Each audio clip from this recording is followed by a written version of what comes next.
Amen. And I thank the Lord for our visitors today. Before you sit down, I would like to read the word of the Lord.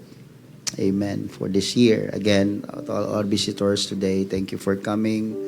Thank you for joining us, the first Sunday worship service for the year 2026. And the Lord spoke to my heart in reminding the church of keep yourself in rejoicing with Him. In the book of Hebrews chapter 10, verse 19 to 25, the New King James Version says, Hebrews chapter 10 verse 19, therefore, brethren, sabi niya, having boldness to enter the holiest by the blood of Jesus, by a new and living way which He consecrated for us, through the veil that is His flesh. So, the writer of Hebrews is reminding everyone that we were consecrated through the blood of Jesus, through the flesh of the Lord Jesus. And in verse 21, he continued, and having a high priest over the house of God. Ito yung kanyang admonition. Let us draw near with a true heart in full assurance of faith. This 2026 is a reminder for everyone that let us draw near with a true heart in full assurance of faith, having our hearts sprinkled from an evil conscience and our bodies washed with pure water. Let us hold fast the confession of our hope. This word is something that we should think throughout the year. Let us hold fast the confession of our hope. I-manifest daw natin, yung i-confess natin, ipakita daw natin yung ating pag-asa without wavering, for He who promised is faithful. When God promised, He is faithful to His promise. At ang sabi dyan, mga kapatid, na ang nangako sa atin ay tapat. And let us consider one another in order to stir up love and good works, not forsaking the assembling of ourselves. Ito na po yun. Hindi natin kinalilimutan ang assembling of ourselves together, as is the manner of some, but exhorting one another, and so much the more as you see the day approach. Dami ng gera. Dami ng mga Cold Wars na nangyayari. I don't know what's happened. What's happening with them. But I do know what's the next. The next after these rumors of wars is the coming of our Lord Jesus. That's why there's no time for us na mag-joke pa sa paglilingkod sa Panginoon. If you serve the Lord, serve it faithfully, serve Him faithfully. God gave us time, an immeasurable amount of time, pero ngayong araw na ito, it's a reminder. In Habakkuk chapter 3, verse 17 to 18, I just want to connect it.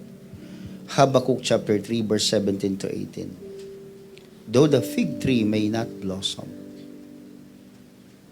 nor fruit be on the vines, though the labor of the olive may fail, and the fields yield no food, though the flock may be cut off from the fold, and there be no herd in the stalls.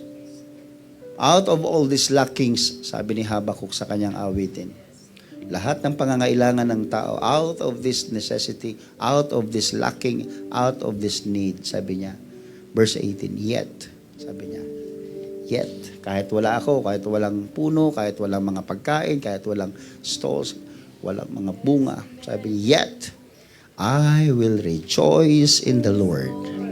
I will joy in the God of my salvation. Brethren, hindi lamang sa tuwing meron tayo, tsaka tayo magpupuri, tsaka tayo magagalak.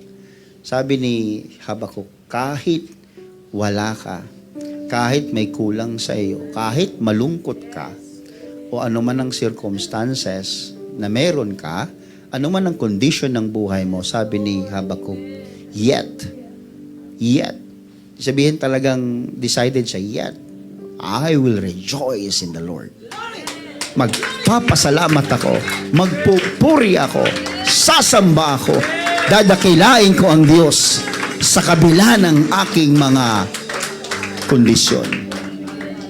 Brethren, let me preach to you today the word that says, yet I will rejoice.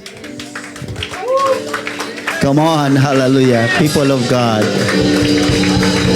We will not just celebrate because it's New Year. We will celebrate because God is good. And He is always good. Come on, hallelujah. Lift your voices unto Him. Yet I will rejoice in the Lord. Yet I will rejoice. Hallelujah.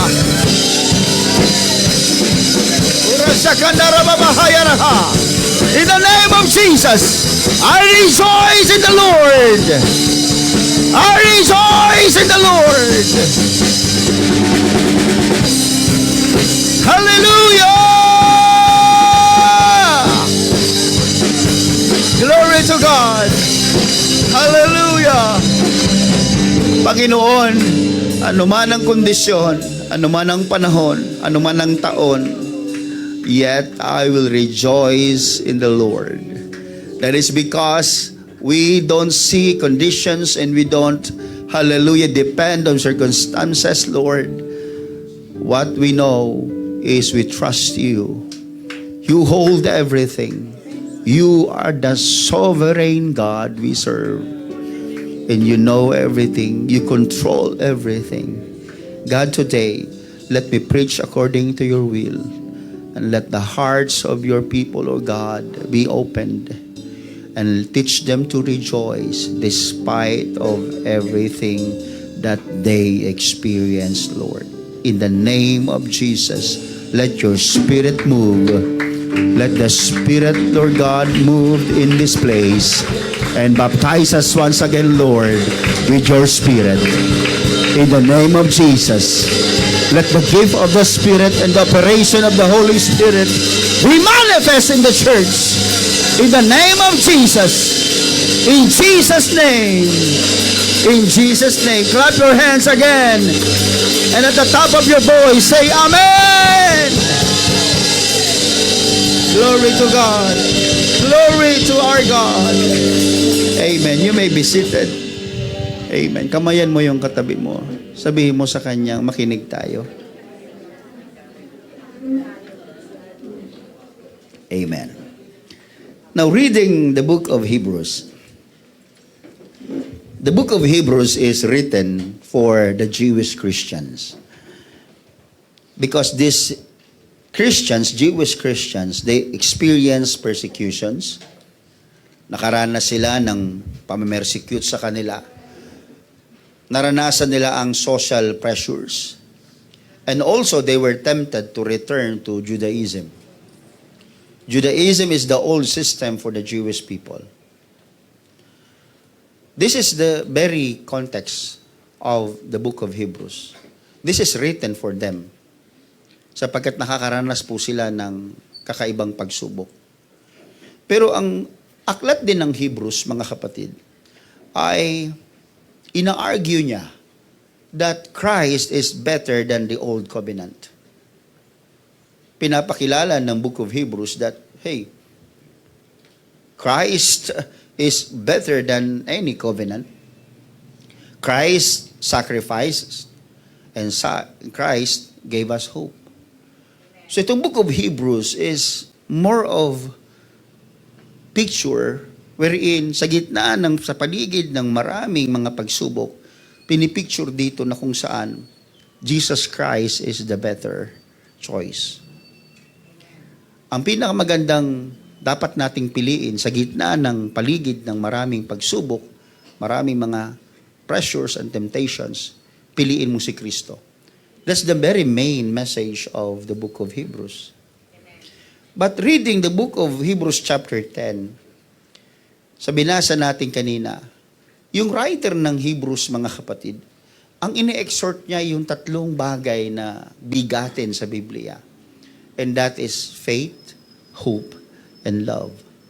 Kaya pag binasa mo yung chapter 10, verse 19 to 25, mapapansin mo doon yung writer, yun ang binigyan niya ng diin, yung tatlong yun. Faith, hope, and love. Yan din yung sineshare ni Paul sa 1 Corinthians chapter 13, verse 13. Nung pinag-usapan niya ang tungkol sa greatest gift. Sabi niya that there are three great gifts, mga kapatid. Faith, hope, and love. But the greatest is love. So itong tatlong ito, nagko-connect siya, mga kapatid. Sinishare ni Paul sa Corinthians about the best gift that we have. It's not the abilities to sing, it's the ability to play instruments, ability to teach. No, sabi niya, no, the great gifts we should have is faith, hope, and love. And the greatest, if you want to have a greatest gift, and that is love. So kahit marunong kang tumugtog, kahit marunong kang mag-preach, kahit marunong kang magturo o kumanta, ano man ang ministry mo sa church, without love, that's nothing. Jesus Christ did everything through love. Ginawa ni Kristo lahat sa pamamagitan ng pag-ibig at dahil sa pag-ibig. Kaya nung pinag-aaralan ko po siya, mga kapatid, siyempre sa ating mga tagapagturo, tagapangaral, meron tayong hermeneutics na sinusundan at kung anong observation natin.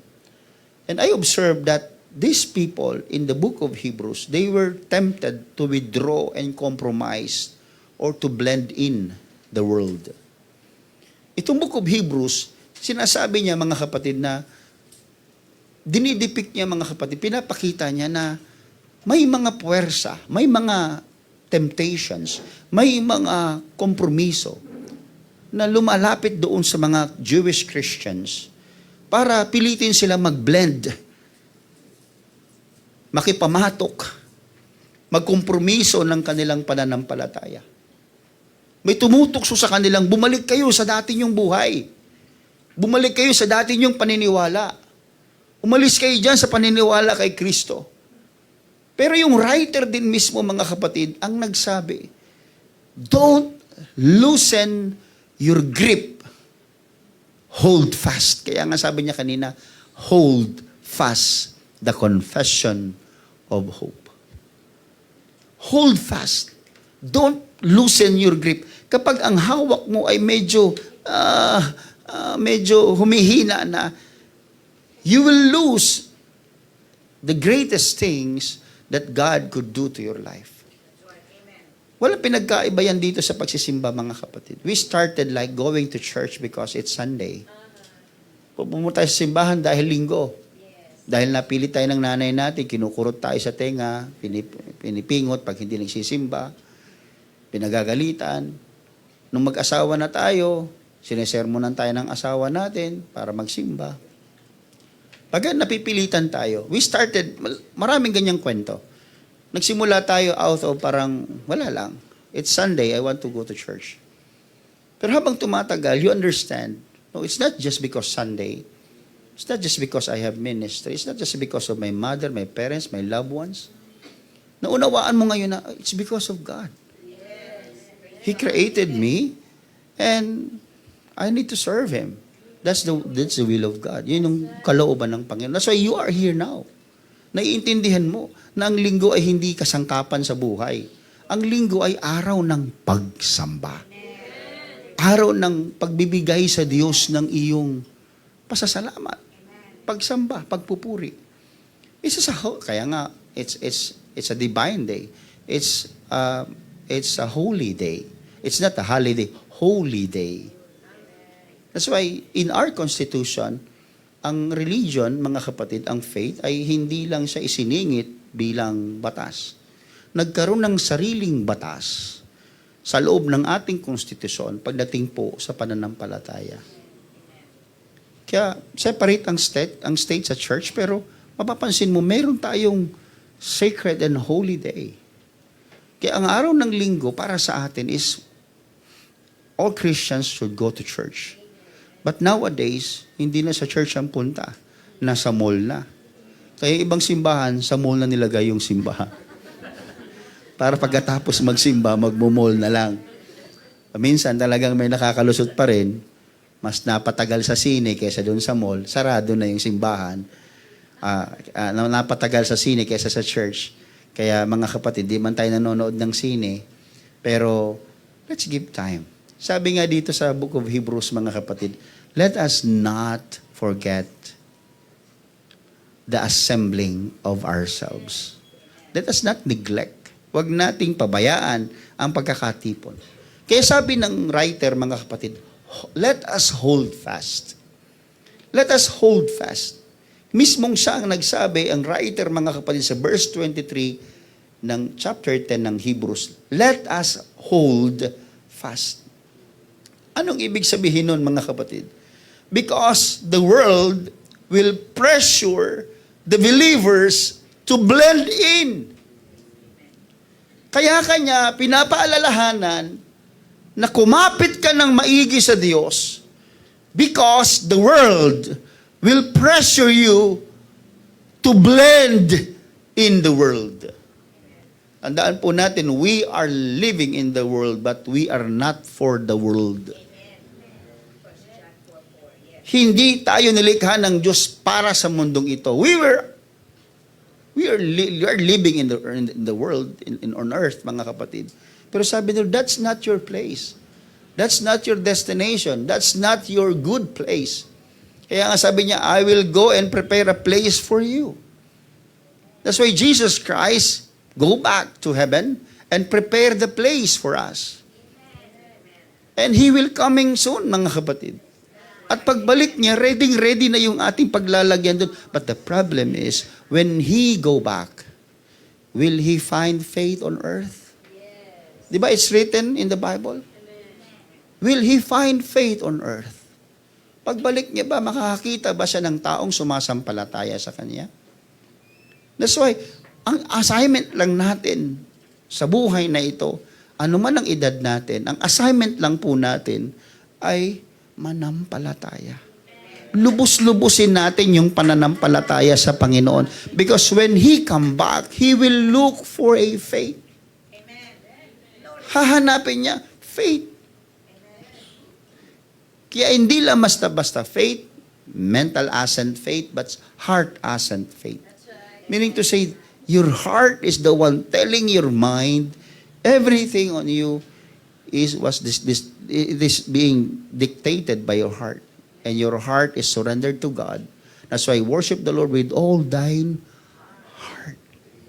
Requirement ni Lord, yun yung heart natin. Everybody say amen. Amen. Naalala niyo yung tatlong Hebreyong lalaki sa Biblia? They were pressured. Sila ay napipressure, mga kapatid. Kapag hindi sila sumamba doon sa Diyos-Diyosan na tinayo, mga kapatid, ni Nebukadnezar, susunugin sila. They were pressured socially because everyone is doing the worship.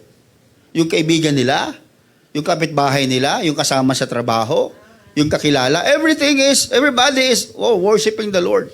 Parang sila na lang hindi. May social pressure doon. Diba? Sa panahon natin, sa mga kabataan ngayon,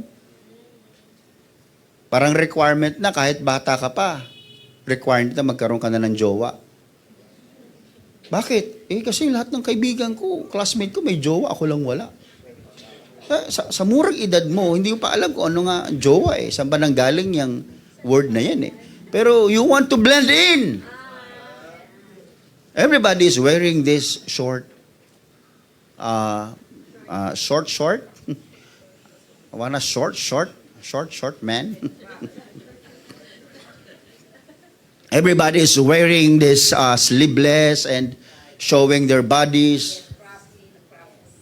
Well, that's everyone is doing, Pastor. Parang nabubuhay ka sa 1960s kung hindi ka susunod yan, Pastor. Well, I don't care kung sa anong panahon kayo nabuhay.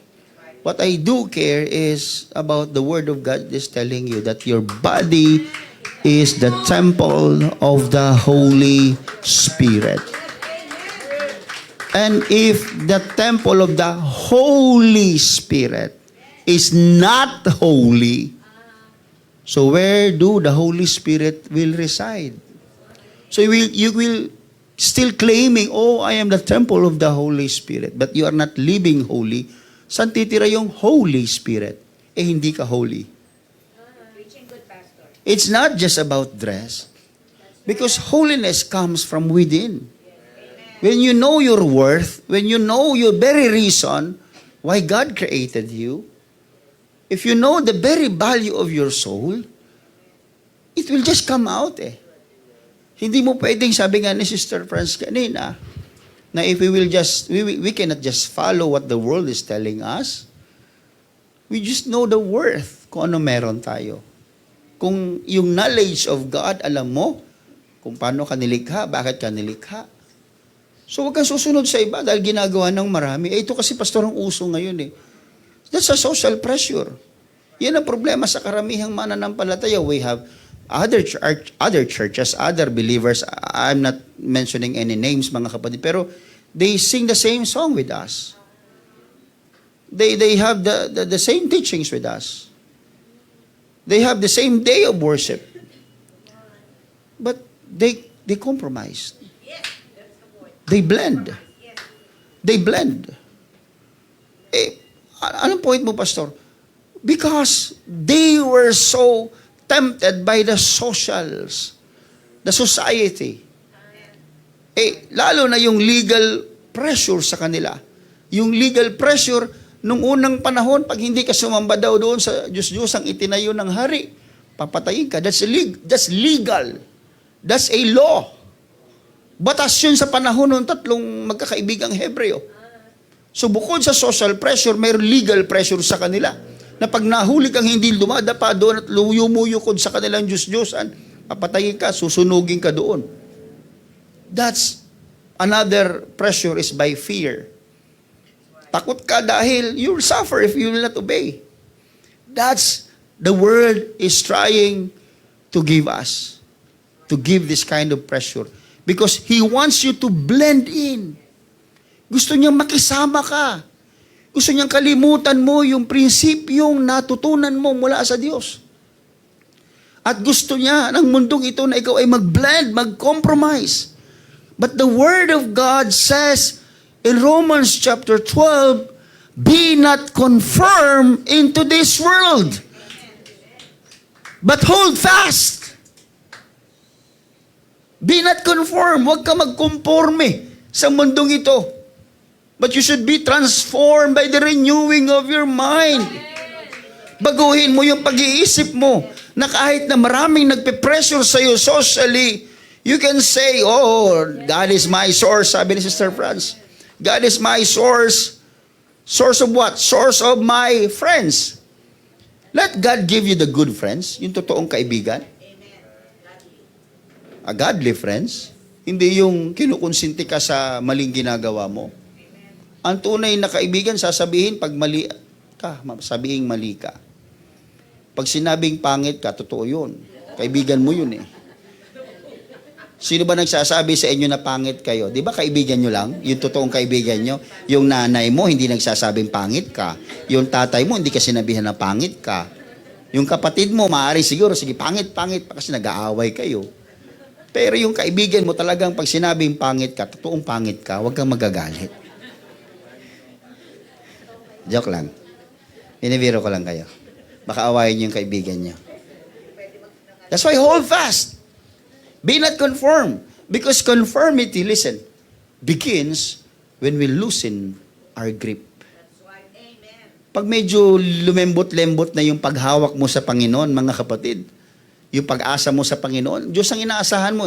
Medyo humina yung kapit mo sa Panginoon. Tandaan po natin, mga kapatid, that hope is aligned with God. Your grip is in the hope with God. Pero pag nag-loosen na yung grip mo kay Lord sa hope, sa pag-asa sa Panginoon, tandaan nyo mga kapatid na ang pag-asa ay naka-align sa Diyos yan. So, Kung nakakapit ka sa Diyos, nakakapit ka sa pag-asa. Kung nakakapit ka sa pag-asa, nakakapit ka sa Diyos. And when you start to compromise the truth, and when you start to compromise your conviction with God, and when you start to compromise obedience, it weakens hope. Humihina ang pag-asa mo. Dahil unti-unti ka nang nagko-compromise sa natutunan mo sa Panginoon. That's why naka-align yan sa Panginoon, mga kapatid. Because conformity happens quietly. Hindi yan kakatok sa bahay mo at sasabing, sumuway ka sa utos ng Diyos. Hindi ka utusan ng ganun, nangarap-harapan. It creeps. Dahan-dahan yan. Conformity happens quietly. Magkakasama kayo, magkakaibigan. Ayan. And you know that going to a place wherein a place will not glorify God. Dahil marami kang kaibigan at wala namang nakakakita, nag-blend in ka. Hindi alam ng mga kaibigan mo na against sa principle mo. Pero nag-blend in ka. Wala nakakaalam. It happens quietly. Ikaw lang ang nakakaalam nun. Hindi naman alam ng mga kaibigan mo yun eh.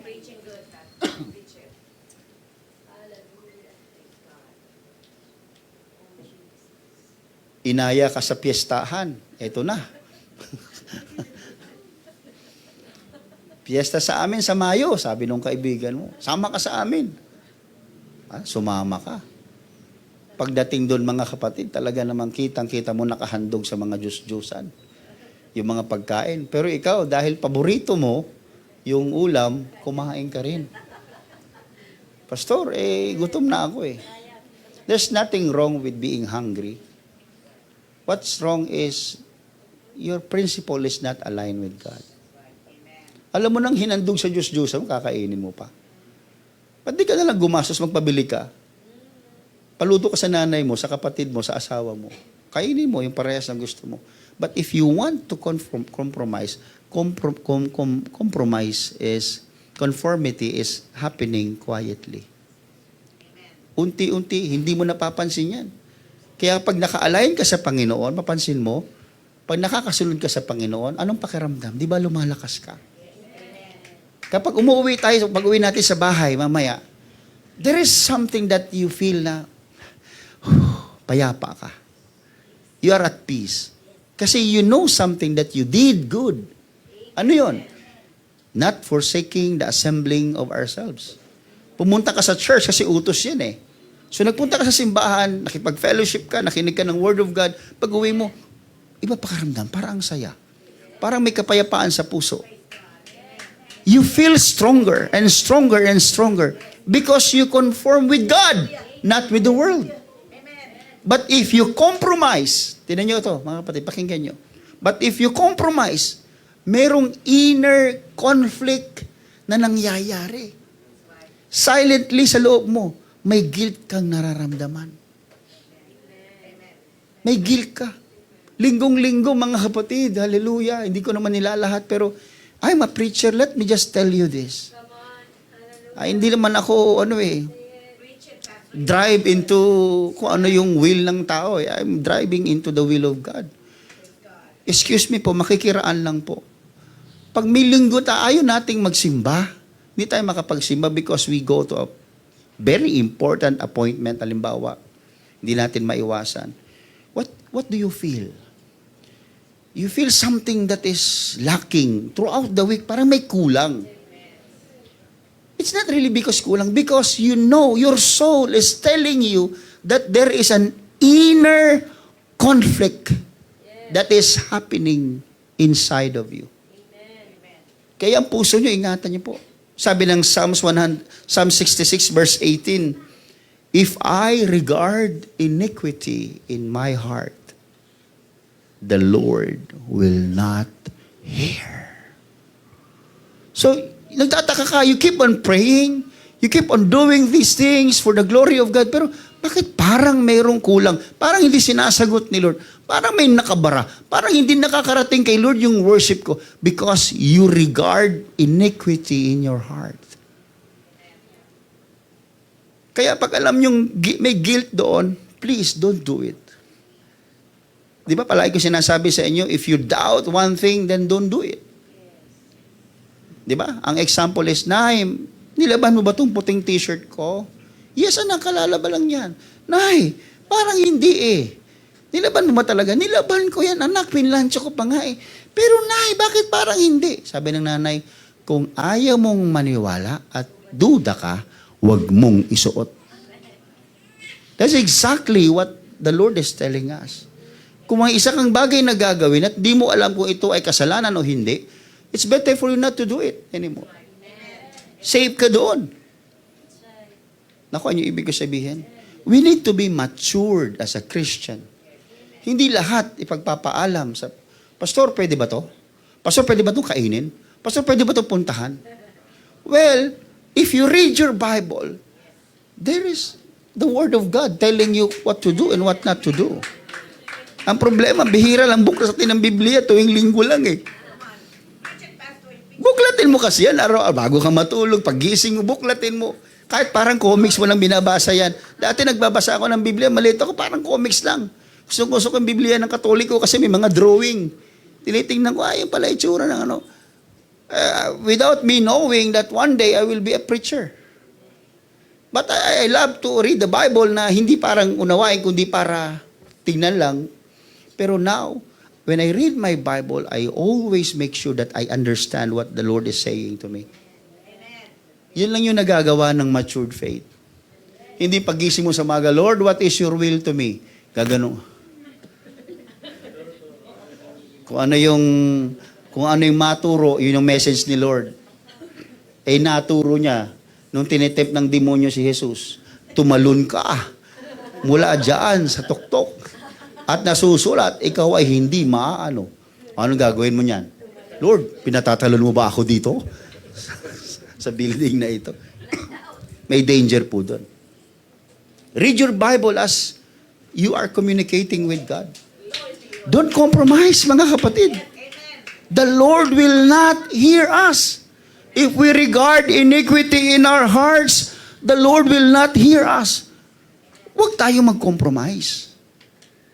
Eh, Pastor, bakit ba kasi nagko-compromise ang tao? Because people want to avoid pressures, loss, or discomfort. Kaya ka nape-pressure, kaya ka nagko-conform, kaya ka nagko-compromise, kasi nape-pressure ka.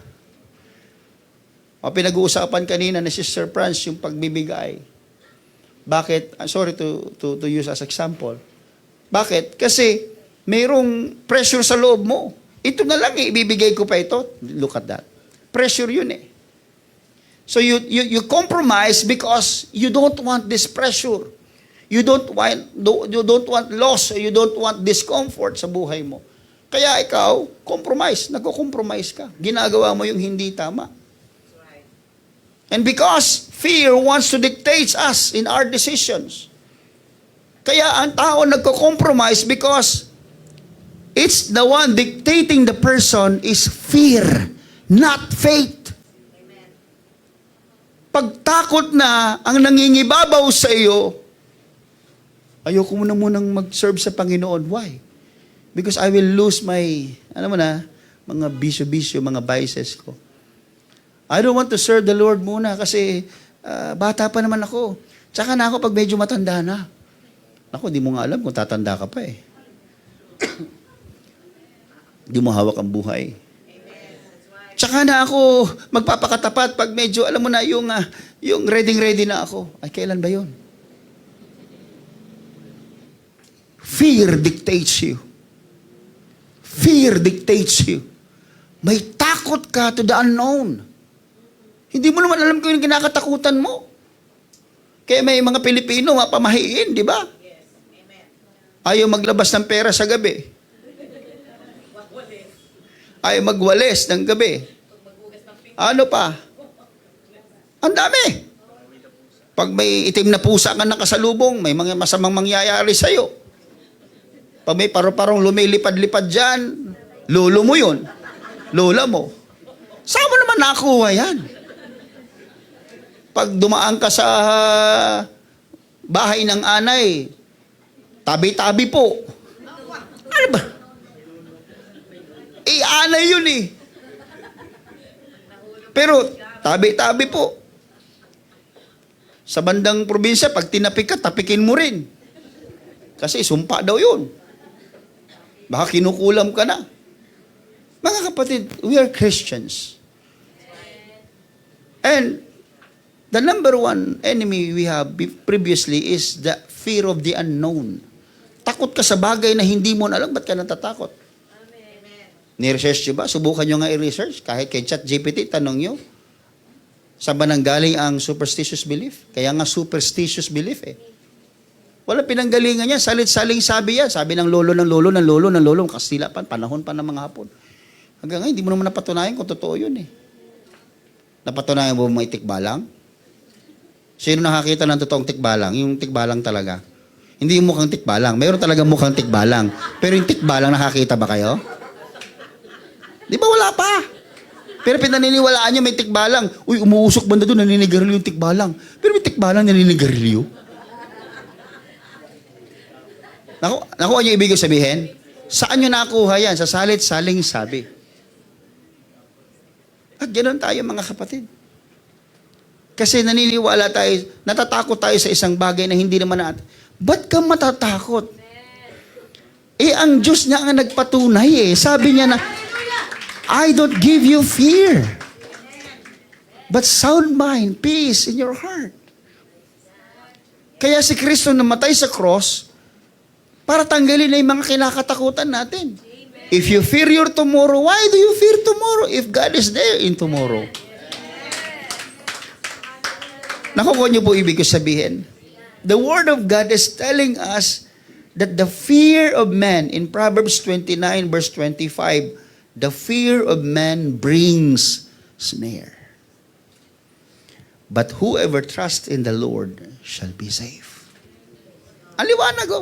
The fear of man brings a snare. Silo. Bitag. Kaya pag takot ka sa tao, mabibitag ka. Mahuhuli ka. Because one day, kapag natatakot ka sa tao, mag-i-start kang mag-compromise. That's right. Amen. Anong kinukompromiso mo? Yung salita ng Diyos. Yung nangako sa iyo. Kaya sabi niya, di ba, magpatuloy tayo because the one who promised is faithful. Totoo siya. Tapat siya. Pag pinangakuan ka niya, tapat siya. Huwag kang mag-compromise. Huwag kang magdalawang isip. Huwag kang magduda sapagkat ang Diyos ay tapat kailanman. Sa Diyos ay walang imposible. That's why, when you compromise, tandaan niyo palagi, compromise, silence you. Tingnan niyo po. Pag may nagagawa tayong mali, di ba, tahimik tayo. Papansin niyo po yan. Pag may nagawa kayong mali kay Lord, tahimik. Pag may nawala sa bahay, halimbawa, o may nakabasag, mga anak mo, patawag mo, anak, sino nakabasag dito? May tahimik doon na isa. Yung dalawa nagpapaliwanag. Nang binaglalaro kami, yung isa tahimik. Because compromise, silence you. Dati-rati, bold ka naman eh. Tapang ka eh. Palagi mong sinisigaw, na mga kapatid, let's always be faithful. Atin tayo palagi sa gawain ng Panginoon. May blessing sa gawain. Minsan, na-late ka. Umabsent ka. At ilang linggo ka hindi nag-church. Yung dating boldness, sir, no? Wala na. Hindi na naririnig sa'yo. Na palagi magpakatapat sa gawain. Palagi umaten sa gawain. Hindi na naririnig sa'yo. Bakit? Because compromise, silence you. May ginawa ka, na guilty ka, na ngayon, pinatahimik ka. Yan ang gustong-gusto ng kaaway. Patahimikin tayo. Gustong-gusto ng kaaway, nakaupo ka sa church pero tahimik ka. Naka-zipper ang bibig. Oras ng pagpupuri, hindi makapagpuri. Bakit? May guilt sa loob. May ginawang mali. oras ng pagsamba sa Panginoon, altar calling, hindi ka ma-filled ng Holy Spirit. Why is that? Because something is going on inside na you don't want to deal it. Pero pag nagdesisyon kang i-deal ng Panginoon yan, mapansin mo. That's why the Holy Spirit will not come to the person who is silent. Lahat tayo napupuspos ng Espiritu Santo. Sino ba napuspos ng Espiritu Santo dito? Pwede makita mga kamay? Okay. When you experience the Holy Spirit baptism, are you silent? No. Wala ako nakakita na puspos ng Espiritu Santo na.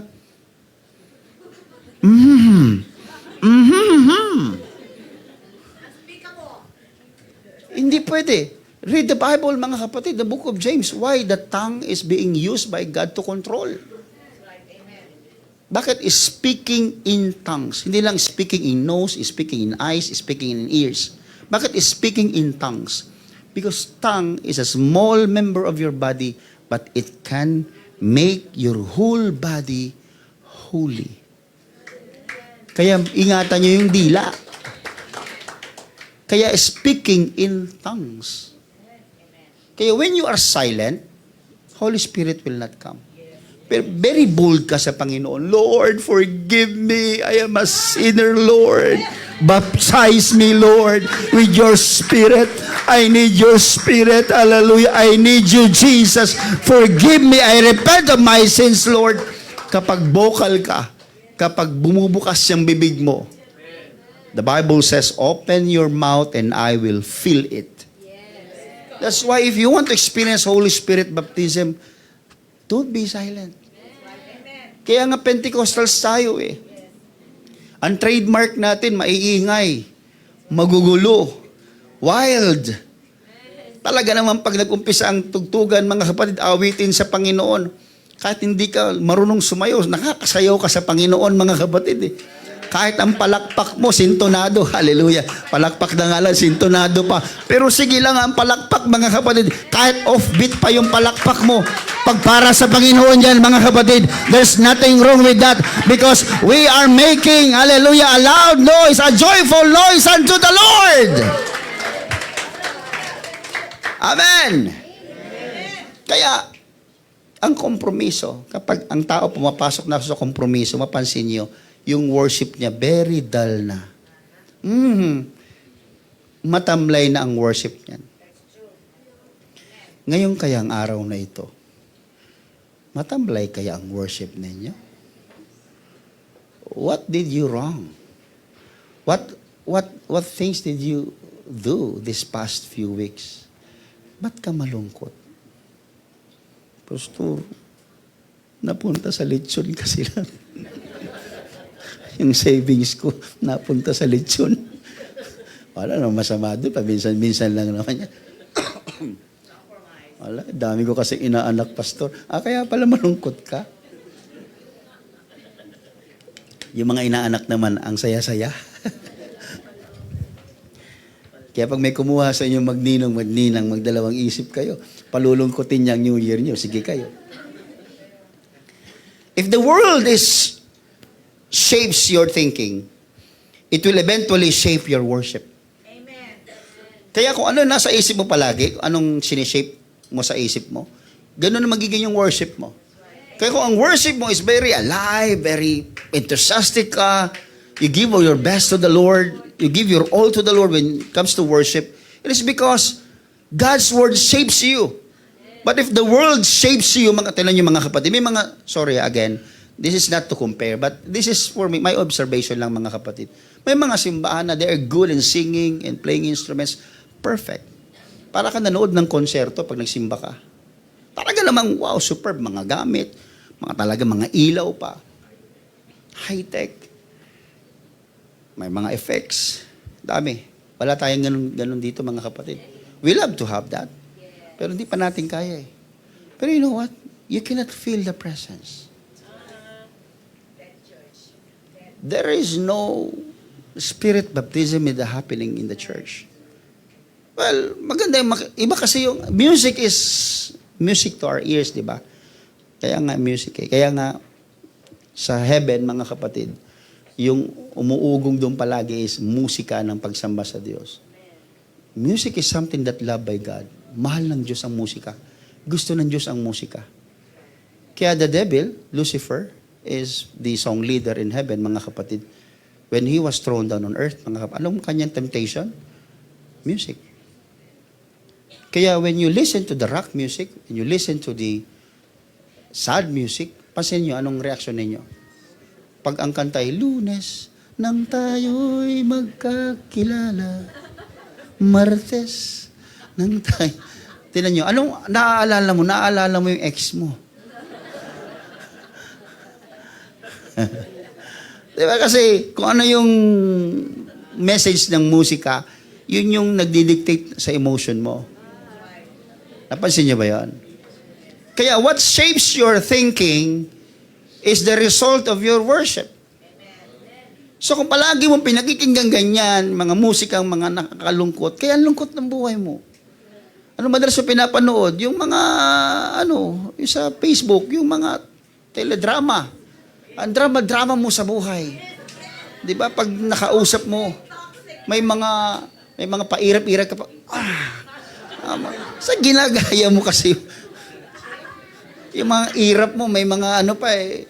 Kasi pinapantay, ginagaya mo yung sarili. What shapes your thinking is what your worship become. Kaya if you shape your mind with the presence of God, with the power of God, with the promises of God, mapapansin mo yan sa worship time, mga kapatid. Nakikita mo yung tao, binibigay sa Diyos ang lahat ng kanyang magagawa, sapagat alam niya, ang naghumuhubog sa isipan niya ay salita ng Diyos, pangako ng Diyos, at ang presensya ng Diyos. Amen! Kaya alam niyo, mga kapatid, when Lot was tempted to live in Sodom and Gomorrah, Lot looked at it first. The second thing he did is he moved in Sodom. The third thing that he did is he lived in Sodom. And the fourth is he sat down in Sodom. In every step is a compromise. Sa umpisa, papakita lang sa iyo ng kaawayan, uy, okay yun ha. Nung nakarating siya doon, uy, sarap mabuhay dito, sarap tumira dito. Unti-unti, every step is a compromise. Mag-ingat po tayo. The enemy is like a roaring lion and he is smart. He knows your weaknesses. Alam niya yung kahinaan mo kaya. Alam niya kaya yung kung paano kanya palulungkutin. Alam niya kung paano ka pasasayin. Alam niya yung hilig mo. Alam niya yung hugot mo. Kaya mag-ingat po tayo. Kaya matalino siya. Kaya nga sabi ng Biblia, be not conformed to this world, but be ye transformed by the renewing of your mind. You should renew your mind, mga kapatid. No matter what happen, mga kapatid, don't compromise your hope. Don't compromise your faith. Don't compromise your love and obedience to the Lord. Hold fast. Hold fast. Be distinct. Maging kakaiba ka. Are you not proud that you are different? Are you not proud that you're different? You should be proud. Nandun kami sa mga kapatid, di ba? Sister Alma, diyan ba Sister Alma? Sister Carla. Nagpunta kami sa Batangas, mga kapatid, and we stayed nung New Year doon, mga kapatid. And then yung may-ari, di ba? Ito, tinetestify ko kasi sinabi mismo ng may-ari. Nung pauwi na kami, nag-request ng prayer yung may-ari. And then, tanong niya, Pastor, anong po kayo? Sabi niya, kami, mga Pentecostal kami, UPC. Meron yan sa tabi ng bahay namin. Ba't mo na itanong, sis? Sabi niya, kasi parang may kakaiba. Iba yung datingan. Sa kanya galing, iba yung datingan. Anong datingan? Pinagsasabi nito. Unchurched people feel it. Are you not proud that you are distinct, mga kapatid? Hindi ka ba proud na naiiba ka, mga? There is something innate with you that they cannot explain. Even you cannot explain it. But the glory of God radiating in you, mga kapatid, it's a testimony to them that you are a true Christian. Can we give the Lord the glory for that, mga kapatid? Come on, hallelujah. Give the Lord all the glory. That's why, hold fast. Confess your hope. Verbalize it. Listen to me, brethren. You need to verbalize the promises of God. Verbalize the word of God. Verbalize the sinabi ng Jeremiah 29 verse 11, "For I know the thoughts that I think towards you, says the Lord, thoughts of peace and not of evil, to give you a future and a hope." I-verbalize mo yan. Sabihin mo palagi yan, na may plano ang Diyos sa akin, kapayapaan at hindi kasamaan. Ang plano ng Diyos sa akin ay bigyan ako ng magandang bukas at magandang pag-asa. Plano ng Diyos sa buhay ko yan. I-verbalize nyo yan pag may nakakausap kayong kaibigan, kasama sa trabaho, sa eskwela. I-verbalize nyo yung faith nyo. I-verbalize nyo yung hope ninyo. Because when you stop verbalizing your faith, fear will fill your silence. Kapag hindi ka na nagbe-verbalize ng faith mo, ng hope mo kay Lord, ano mangyayari? Yung katahimikan na pinili mo, ano mga kapatid, ang papasok dyan ay pagkatakot. When you stop verbalizing your faith, fear will fill your silence. When you stop confessing God, when you stop telling people about God, you stop believing. Pag sinabi mo halimbawa, alam mo sister, God will bless me. God will heal me. You are verbalizing your faith. Alam mo, makakatapos ako ng pag-aaral sa tulong ng Panginoon. Alam mo, magkakaroon ako ng magandang bukas, sabi ng Panginoon. When you keep on saying and verbalizing the promises of God, meaning to say, ang taas ng level ng faith mo, subukan mong itigil ang pagsabi. What will happen? Yung katahimikan mo, yung hindi mo pagsasabi, ang papasok dyan, takot. Paano kung hindi na ako makatapos? Paano kung hindi na ako bigyan ng pag-tuition ng nanay ko? Paano kung yung trabaho ko ay, paano kung mali-off ako? Hala, saan ako hanap? Paano kung... Pasin nyo? Kasi you stop verbalizing your faith. Pero when you keep on expressing, hallelujah, verbalizing your faith, you are attracting God to do something miraculous to your life. Diba? Hindi naman tumigil yung bulag eh. Nung sumigaw siya kay Jesus Christ, si Bartimaeus, tumigil ba siya? Nung sinabi, ano ka ba? Ang ingay-ingay mo, tumigil ka nga. Di ba lalo siyang sumigaw? Jesus! Thou Son of David! Have mercy on me! Ano ka ba? Ang ingay-ingay mo. Jesus! If you keep on verbalizing your faith, you will attract God. And Jesus Christ, mga kapatid, He stopped. Sabi niya, teka lang, may tumatawag sa akin. Padalhin dito yan. And He healed the blind. You know, what makes the story very valuable to me is when the person didn't stop verbalizing his faith. Kaya ano man nung sitwasyon natin na parang imposible, keep on verbalizing your faith. Keep on. Just keep on verbalizing. God will bless me. God will improve my wife. God will improve my kids. God will bless my life. God will bless my business. Palagi mong sasabihin yun. And you are attracting God. Because that's faith. Everybody say amen. That's why faith is not denying your reality. Pastor, teka lang, iba yata yung nangyayari kasi doon sa sinasabi ko At sabi ko, God will bless my business, pero bakit parang palugi kami? Ito realidad, pastor, Well, tinuro ko sa inyo ito dito mga kapatid dati. Faith is not denying the reality, but trusting God beyond reality. Faith is trusting God beyond reality. Sa likod ng reality, you trust God. That's faith. Kahit ano nangyayari, ito lang ba mga kapatid? Ako, I don't feel good, mga kapatid. But it will not stop there. Na kahit hindi maganda pakiramdam mo, you will tell the Lord na, oh, I have a bad day, Lord. Hindi maganda pakiramdam ko. But because I believe, I trust God that beyond what I feel, there is something greater that God is preparing for me. That's my mentality, mga kapatid. Kaya ang faith is honest. Because faith acknowledge the reality. Ina-acknowledge na yun nangyayari sa iyo. My sister died. And I am a pastor of this church.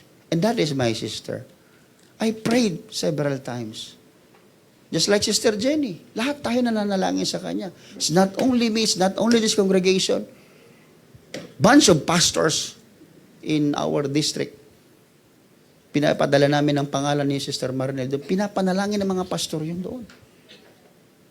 But she died. That's the reality of life. But beyond that reality, yun yung strength namin Beyond the reality, we know that God, hallelujah, gave her the best place that every man would dream of. Pangarap ng lahat ng tao sa isang magandang lugar. There will be no more tears, no more pain. Street of gold, mga kapatid. Wow, mansion. You have it. Oh God. That's reality. I'm sad. That's a reality. But we will not let the reality have the final authority. Si Sister Rowena, may kapansanan. Hindi siya nakakalakad ng diretsyo. Sasabihin niya, God is good. Sasabihin ng pilosopo, God is good. Di ka nga makalakad na maayos God is good. Sabi ng pilosopo yan.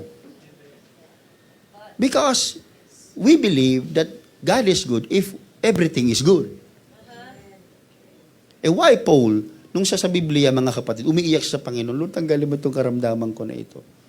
Meron siyang tinik sa laman. Ba't di matanggal-tanggal ng Panginoon? Sabi niya, pag ako nananalangin, Lord, gumagaling. Ba't ako hindi ako gumagaling? Is God unfair? He is not unfair. It is just God is telling us that He rules.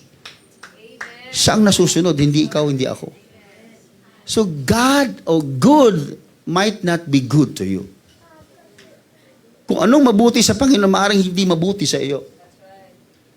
Pero kung susundin mo ang kaisipan ng Panginoon, kung ano mabuti sa Kanya, mabuti yun para sa lahat. Kaya nga, all things work together. All things work together. Lahat ng mga bagay nagkakalakip-lakip para sa kabubuti ng tao. Amen po ba? In a simple things, we don't realize na may mga bagay na nami-miss tayo sa mga simpleng bagay. Pero I would like to tell you, mga kapatid, that faith is not to deny the reality. Faith is honest. Faith reframes the reality through God's promise. Because reality no longer the master, but it becomes the context. Kung ano yung reality mo ngayon, sister, you cannot walk straight. That will be just a context now. That is not your master. Hindi yan yung main point sa buhay mo. I cannot walk like other people na nakakalakad ng maayos. Dati yan yung naisip natin ni Lord, ba't ako pa? Hindi na lang yan, masamang tao yan Ba't ako pa ang binigyan mo ng ganito? We think, mga kapatid, na may kulang sa atin. No. Kapag ikaw ay nasa Panginoon na, may pananampalataya ka, nire-reframe ng faith mo yung realidad. Yes, I cannot walk properly, but this is not the problem. So yung problem mo, hindi na siya yung master, hindi siya yung main. Context na siya. Surrounding stories na siya ng buhay mo. You can brag, okay lang. I cannot walk properly, but my God is good. God is blessing my life. Pinagpala ng Panginoon ang buhay ko. Pinagpala ng Diyos ang aking mga anak, ang aking asawa, ang aking pamilya, ang aming buhay. Naglilingkod kami sa Panginoon. Naging context na lang yung dati mong problema. Ano ngayon kung byuda ka? Ano ngayon kung balo ka? Ano ngayon kung ang dami mong utang? Praise the Lord sa mga maraming utang. Ano ngayon? Hindi na siya master, hindi na siya main point ng buhay mo. Kahit marami kang utang, ang saya-saya mo maglilingkod sa mga kapatid sa Panginoon, di ba? Nakakasayo-sayo ka pa sa simbahan. Biruin mo yun. Nakakapagbigay ka pa nga sa church eh. Ang dami mo kayang utang. Pero nakakapagbigay ka sa church, nakakasuporta ka sa gawain. Anong ibig sabihin nun? Yung iyong problema, naging konteksto na lang ng buhay mo. Hindi siya naging main ng buhay mo. Sapagkat ang naging main ng buhay mo ay si Kristo na, mga kapatid. Come on, clap your hands to Jesus. He is our master. He is the main life that we have. That's why faith trusts what is beyond. Remember ano sinabi ng 2 Corinthians chapter 4 verse 18. While we do not look at the things which are seen. Ganda na sinabi ni Paulo. Grabe yung kanyang wisdom, sabi niya, while we do not look at the things which are seen, but at the things which are not seen. For the things which are seen are temporary. That is just temporary. Your weaknesses is just temporary. But the things which are not seen, yung bagay na hindi mo nakikita, pero hinahanap-hanap mo, ba't ganito, ba't ganito, ba't ganito, hindi ako tulad ng iba. Yung hinahanap-hanap mo na hindi mo nakikita, sabi diyan, but the things which are not seen are eternal. Kaya may bagay na parang may kulang sa iyo, na hinahanap-hanap mo. No, it's not. Because your eyes is trained to look what is temporary. Kung ano lang yung temporary at visible, yun lang ang kayang i-process ng isip mo at ng mata mo. May mga bagay ka hindi nakikita. Sabi ni Paul, yun ang aming inaalala. Bagay na hindi namin nakikita, pero nakahanda sa amin. That's faith. That is faith. That's why, mga kapatid, please don't loosen your grief to God. Lalo ngayon, pagpasok ng taon, there are realities in your life. There are realities in your life. Just like Lazarus, when he died, that's reality. Namatay si Lazarus. But Jesus wept. Tinan mo, umiyak si Kristo. Ikapangyarihan naman siyang buhay, ba't pa siya umiyak? Pasabubuhayin mo rin pala siya, ba't ka paiyak-iyak pa dyan? Panginoon, bakit ganon? Nag-isip ba kayo? Na pagkatapos malaman ni Kristo na patay na si Lazarus, pagdating doon sa libingan, sabi ng Biblia, Jesus wept. Umiyak siya, hindi lang pag-iyak, basta nanangis siya. Talagang iyak ng todong nasasaktan siya. Pero after niya umiyak, anong ginawa niya? Binangon niya sa kamatayan. Because God acknowledged the reality. What's the reality? That we are sad. You are lacking. May kulang sa'yo. May desire ka. May hinahanap ka sa buhay mo. May pangarap ka. Nasaktan ka. Iniwan ka ng jowa. Tinanggal ka sa trabaho. Mayroong persecutor sa buhay mo. Na-acknowledge ni Lord lahat yung emotion na yun. Kaya umiyak siya. Pinapakita niya lang na naiintindihan niya tayo. Pero hindi ko mo may realidad. Nasaktan ka, full of pain ka, ginawan ka ng di maganda, titigil na yun doon. In-acknowledge lang ni Jesus. Pero pagtapos ng acknowledge, ano ginawa niya? Binago niya. Yung pain mo, naging rejoicing mo. Yung namatay na si Lazarus, binuhay niya. Everybody was shocked. Wah! Nabuhay ang patay. Yes. God acknowledged the reality, but reality will not dictate us. What we are hoping is God is the one who is in control of everything. He is the sovereign God what we serve, mga kapatid. Siya ang ating pinaglilingkuran. Kaya pinago niya, tinwist niya, yung dating malungkot, si Maria at si Marta, sumaya. Because God can change in just a single, sa konting, hallelujah, I love the Lord Jesus. He is so amazing, mga kapatid. He is so amazing. Umiiyak siyang kasama ng pamilya. Umiiyak sila. Wala na si Lazarus. Lalo si Marta. Si Maria din, iyak ng iyak. Umiyak si Kristo. Because God acknowledges our emotions. He knows what's happening. Pero pagkatapos sabi, enough. Okay, ito naman. That's the role of man. to cry in your pain. But here I am. Sabi ni Kristo, I am the way, the truth, and the life. He changed everything. In just a single second, mga kapatid, Lazarus, come forth! Show them that I owe life! Lumabas si Lazarus. Balot pa ng mga napkin yung para siyang puppet, ano yun? Mascot, ganyan. Sabi ni Kristo, unwrap him. Tanggalin nyo yan. Nang tinanggal na, kitang-kita nila buhay na buhay. Wow, your pain today will be your joy tomorrow. Oh, hallelujah. Kaya huwag kang mag-alala if you suffer in pain. If you suffer in persecution. If people are telling you bad, don't worry. Today is your pain, but tomorrow is your joy. Come on, let's give God all the glory. Thank you, Jesus. Thank you, Jesus. That's why today, before I end, reposition your heart. Because faith does not remove the crisis, but it just reposition your heart. Iti-twist niya lang yung puso mo.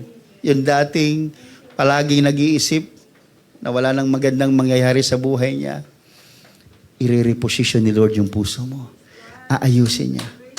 Kaya ang sabi ni Habakuk sa kanyang awitin, though the fig tree may not blossom, nor fruit be on the vines, though the labor of the olive may fail, and the field yields no food, though the flock may be cut off from the fold, and there will be no herd in the stalls. Yet, tinan mo mga, nireposition ni Lord yung puso niya. Kahit marami kang pagkukulang, nireposition ni Lord yung puso niya. Yet, sabi niya, kahit anong mangyari, I will rejoice in the Lord. I will joy in the God of my salvation. This is not a song of victory, brethren. This is not a song of victory. It's a worship before the victory. Kaya niyo bang gawin yon? Kaya niyo bang gawin na mag-worship kayo, mag-rejoice kayo kahit wala pa naman kayong panalo? Kaya niyo bang gawin yon? Well, people can do, nanalo ako kaya nagre-rejoice ako. Pero baligtad ang tinuro ni Habakuk sa mga tao sa Juda. Sabi, no, you can rejoice early because our God is our strength, mga kapatid. Can we do that? Kahit hindi pa naman tapos yung pag-aaral mo, pero grabe ka kung maka-worship. Bakit? Pinatapos na ako ng Panginoon. May award pa. May utang ka. Praise God. Binayaran na ng Panginoon ang utang ko. So, I don't know whether we can do that. But that's the way how Habakkuk is telling us. Because Habakkuk is leading the people in the worship. And his tenor is this: positioning the heart despite of inconvenience. Worship before the relief. Because worship is not emotional, sabi ko nga. It's volitional. When you decide to worship, when you enter into this room and you say, today is the day of my worship with God. No matter what happened, pagpasok mo sa simbahan, mga kapatid, nakaupo ka dyan, sasamba ako sa Panginoon. Sasamba ako sa Panginoon. May nagtitext sa'yo, pagbasa mo, sinisingil ka. Inop mo ang cellphone mo, sabi mo, sasamba pa rin ako sa Panginoon. Hello? May nag-text ulit. Binasa mo.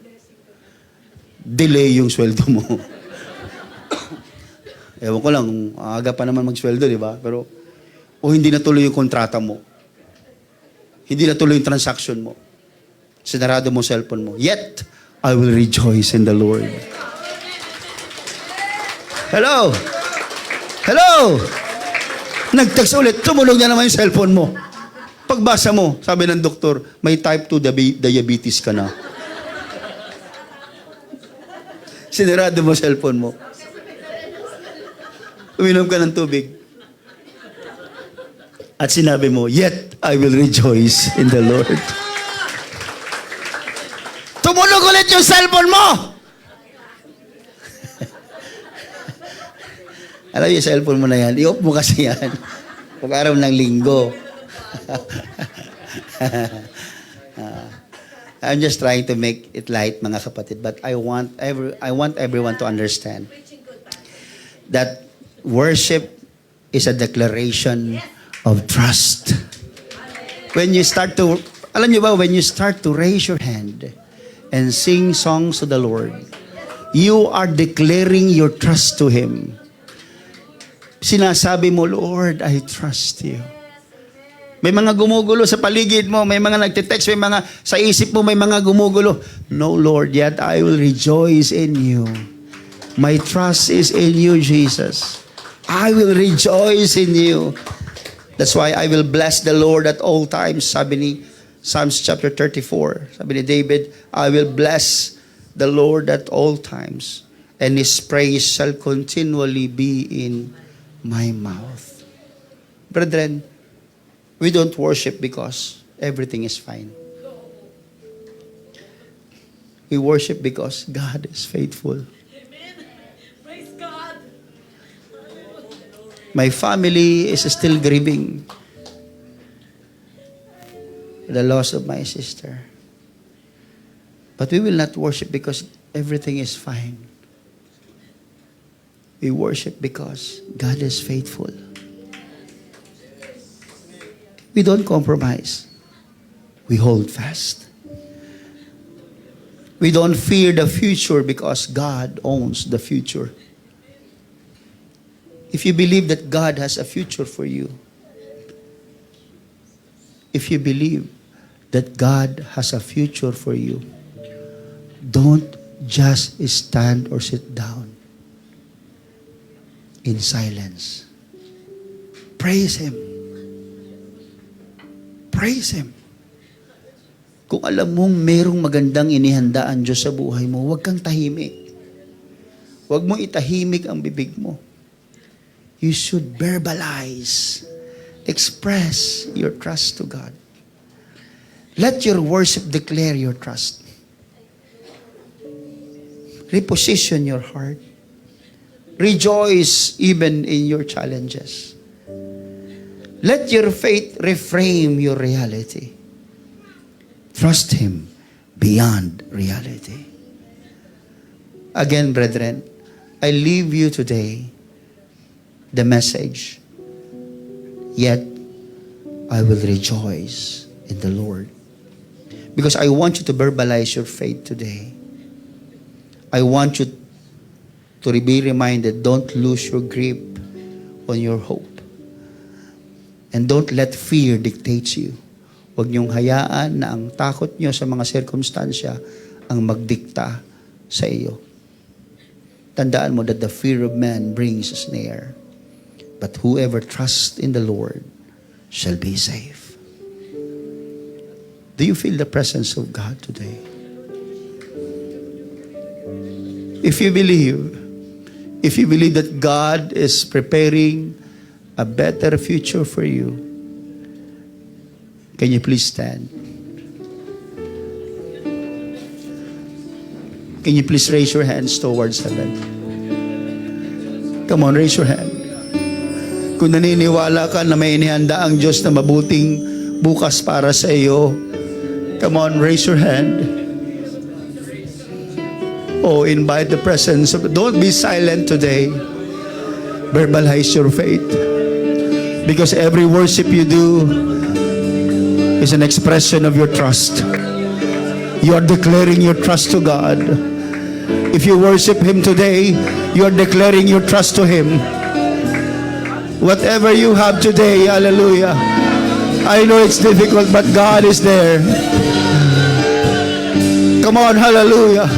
I know that you know that God is preparing a better future for you. Come on, hallelujah.